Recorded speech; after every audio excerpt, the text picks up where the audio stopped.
I feel like there's always been like this discourse surrounding streamer and content creator behavior and how people should be acting toward their teammates or community members, so I'm here to talk about it today. In this video, we will answer the following research question. How should streamers act? And hi, by the way, my name is Husky, and this topic is something that I've been wanting to talk about for a while. And as always, I am just a loser Pokemon Unite player, so the discussions in this video are related to my experience with that specific game, but it doesn't mean that the points that I'm making and the research I'll be providing can't apply to other communities as well. So, let's jump into it! I have no idea how to create an intro, so I'm gonna be all the way for real with y'all and tell you that I have been writing and rewriting the script for like 2 weeks, and it's a lot. What we're gonna do, we're gonna start with the research and what it means for the topic in this video, and then I'm going to talk about a few specific examples that streamers in the Unite community may have run into. Talk about some nuances as well. So starting out with our research.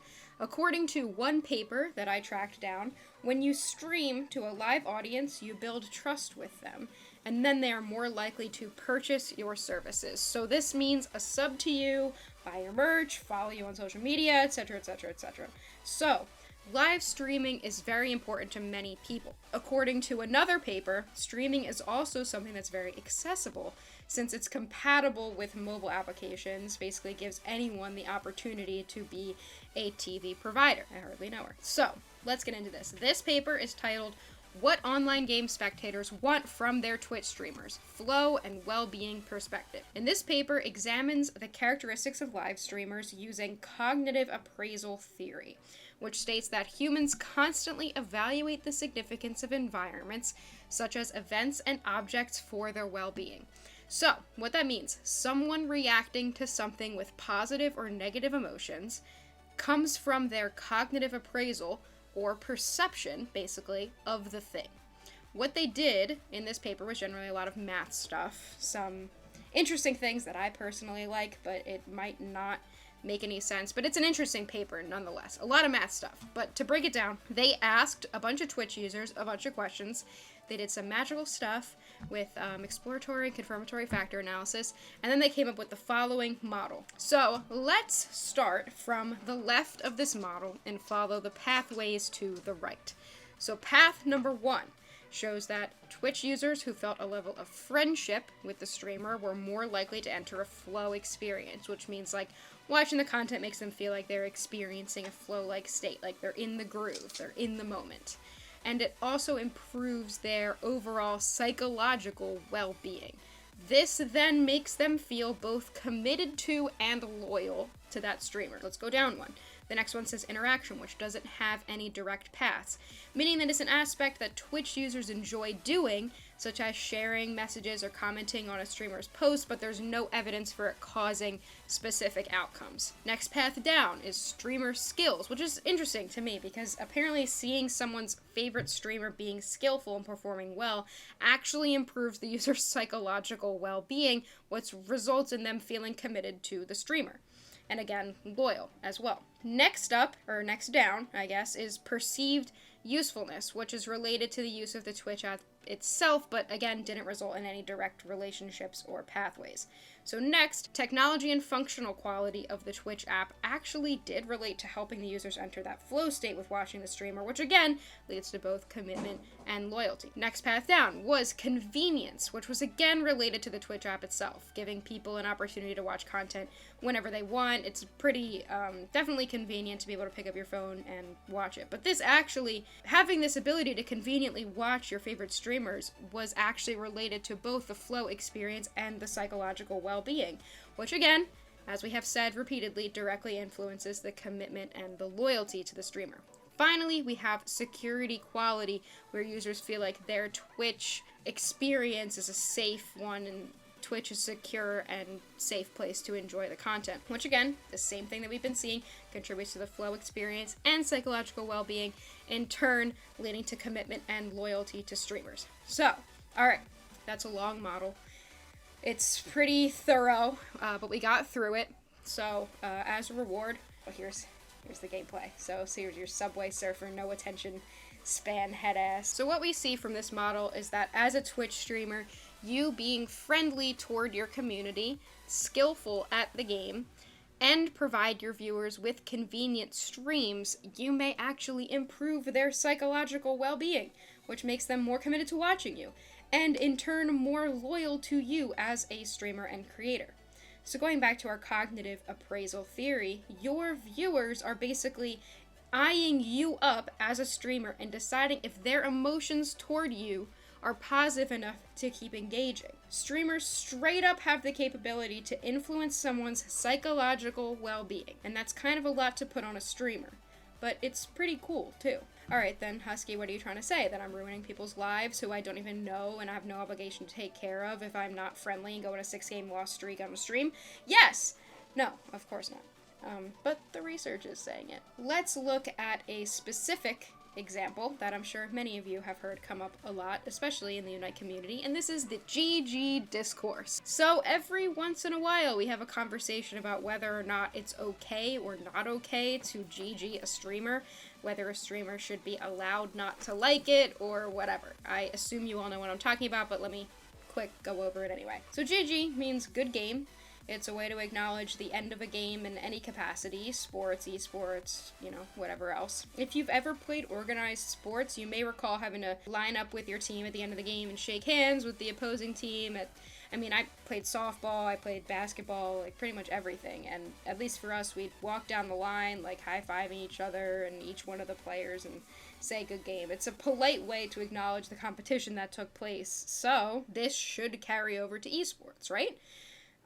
You'd be dead wrong, actually. So, in Unite, and possibly other gaming communities, saying GG has turned into an argument as to whether or not the intention behind saying GG to a streamer is actually polite, or if it's just a way to boost their own ego after beating said streamer. Of course, there are exceptions to this rule, because rarely a player who lost the game will come in and say GG. So popular Pokemon Unite streamer Spraggles, I don't know if you guys know who that is, he's talked about this before after facing backlash for his negative reactions to receiving GGs after losing games. I can't tell you the exact numbers on this. There's no way to know without doing an insane amount of research, but I can tell you that 9 times out of 10, maybe 95 times out of 100, people only seem to hop into a chat after they beat you to GG you. Spraggles claimed that GG is only for players who lose, as this is how it was intended in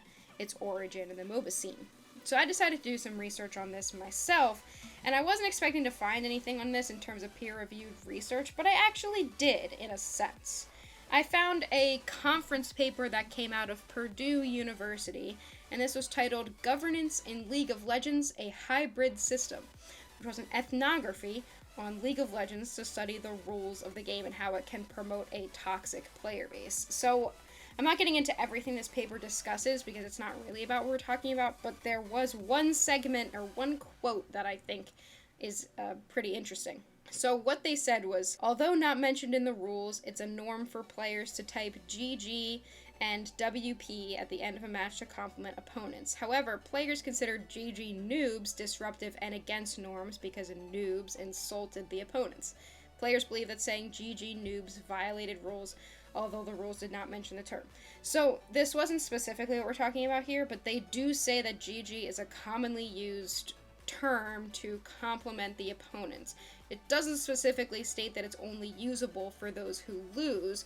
They just were stating that adding the insult of noobs to the end of it is what's upsetting in that circumstance. Which basically for me right now, all that means is that people do not like to be insulted about their gameplay. And some streamers feel genuinely insulted when someone behaves like this. Going back to our cognitive appraisal theory from before, the streamer's reaction to this GG behavior can elicit emotions in the viewer that affects their well-being overall. I would add one more thing to this and say that this only applies to well-meaning viewers. If you're GGing to be toxic, then no, you probably deserve the knock to your psychological well-being, if I'm being completely honest with you. Now let's look at a second example here. So what happens when the streamer tilts? So when a streamer tilts, the vibe of the stream changes. Basically, they're frustrated, they're upset, they might not want to play the game anymore. The stream environment is now different and much more negative than before. So does this mean, if we take all the research in and how you can affect psychological well-being as a streamer and you should be friendly and all that I've been saying, does it mean that we're not allowed to be frustrated that A9 with Ray Shield sat in a bush instead of scoring and it led to your loss? Because that happened to me on stream the other day, and I don't get tilted often, but that... Cue the part where I start doing the researcher thing. Alright, I found a paper. Surprise! And I wanted to explore tilting a little bit more to dive into this research question. So I read the paper. It was titled Online Gaming and Tilting, Psychosocial Exploration for Promotion of Emotional Regulation, which was published in 2022. So, for them, tilting is defined as an emotional response characterized by losing control due to negative emotions and making detrimental decisions. According to this paper, tilting often occurs after a certain number of one-sided games and causes issues with interpersonal functions such as anger, stress, low self-esteem, and struggling with academics. In fact, the only positive aspect of tilting that was observed in this study is that players can try to tilt another player and make it beneficial for them and give them the upper hand. So in Unite, we tend to see this with strategies like ego ulting or something like that. It's the only positive, and it's not even positive, way that tilting was explained in this paper.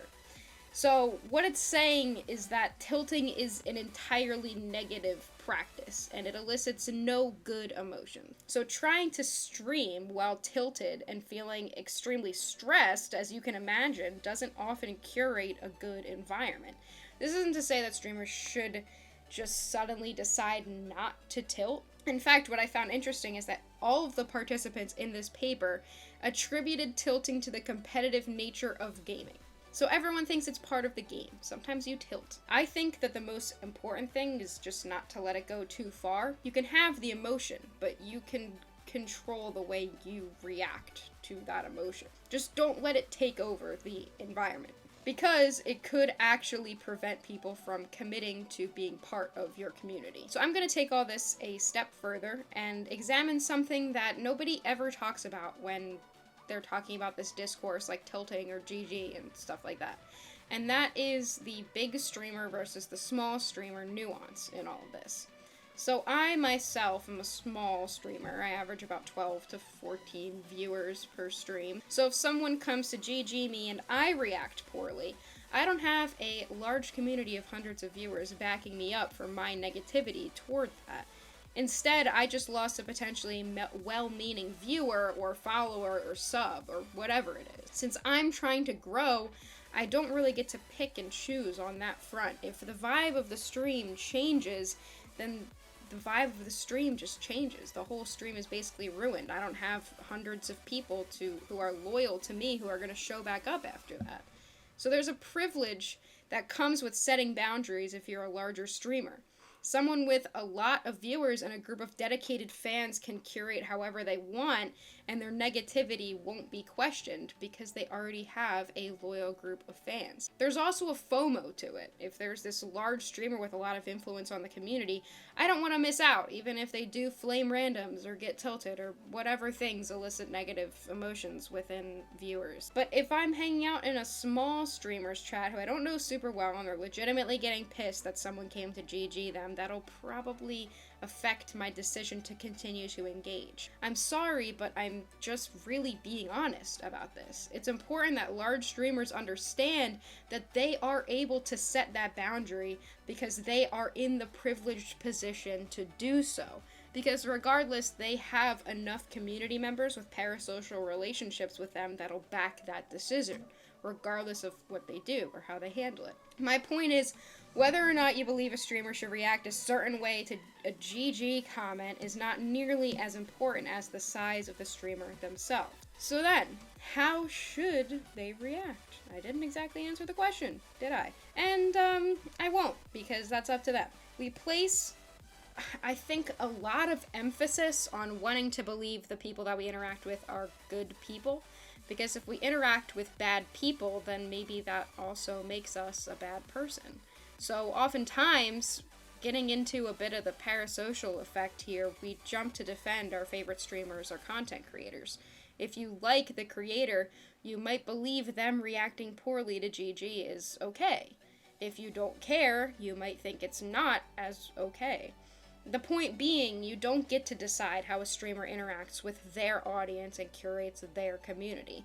At the end of the day, deciding to create content is an interesting, still pretty new field where people you don't even know exist, get to judge you, and it can be stressful. So the boundaries you set as a streamer or a creator may be the only way you continue to get to have any control, at least over those who get to interact with you directly. So the other side of this is something that I personally want to mention because I think it's important to bring up, and that's the fact that some streamers do this for a job, and some do it for fun. So for some people, they have to play a specific game every day to put food on their table. They have to figure out a way to entertain their audience. And what you'll often find, though I don't actually have a source for this, is that streamers and content creators tend to work more hours than people who do other types of work. It's just part of the field itself. So in the same breath that I mentioned large streamer privilege, I feel like it's also important to remember that some people, often smaller streamers, are just doing this for fun, where larger streamers are waking up to stream the same way the rest of us wake up and go to our jobs. It's not to say that these creators don't enjoy their jobs or want to entertain you, because they very well might, but let's be honest, even though I enjoy my job a lot, I'd still always rather have a day off, right? I don't have much more to say in terms of how they should act. I'm just adding some justification as to why we might see some differences in attitude between bigger and smaller streamers. And I'm a small streamer, again, a small streamer and creator myself, so I can't really speak for the larger creator community. But if you are a larger creator and want to have the discussion, hit me up. So let's go back to our research question. Did we answer it? How should streamers act? So what we covered can be broken down into the following points. Streamers have a direct effect on their viewers' emotional well-being, and the size of the streamer affects the boundaries that they can set and the reaction from their communities. So, well, we didn't really answer and this video was clickbait all along. No, but for real, I can't really answer the question, honestly. I just like hearing myself talk, but I can give you the information and let you do with what you will. If you're a streamer, it's your community, and you can do what you want with it. If you're a viewer, it's your time, and you can watch whatever streamers you want. You can never please everybody, and there's generally not a rule book on this stuff. You'll never win, and you'll never lose in some people's eyes, and you'll never win in other people's eyes. It's complicated. Yeah, that's all I got. Thank you for hanging out with me, and if you got ideas for any future topics you want me to do some research on and cover here on my channel, let's talk about it. And I will see you next time. Bye!